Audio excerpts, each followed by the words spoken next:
Hey, welcome to Tutorial Lore. This video explains what the Roav DashCam app is and how it is positioned. The Roav DashCam app is a dashcam companion tool designed to connect with compatible Roav dash cameras, allowing users to view, download, and manage recorded driving footage directly from their smartphone using a Wi-Fi connection, based on its official app information. It is positioned as a simple dashcam control and playback app focused on giving users direct access to driving recordings from their device.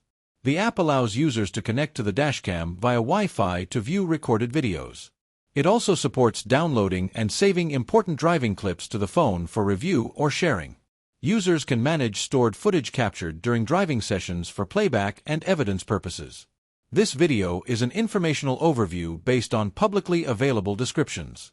It does not guarantee recording performance or connection stability, which can vary depending on device compatibility and Wi-Fi conditions.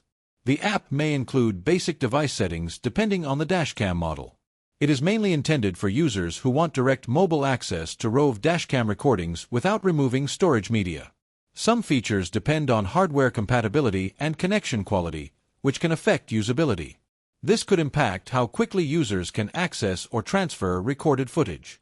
For users who want a simple dashcam viewer and control tool, this could be an option. Whether this app is worth using depends on your device setup and usage needs. If you found this video helpful, feel free to drop a like. And comment down below if you have any additional information on this app or notice anything missing or outdated.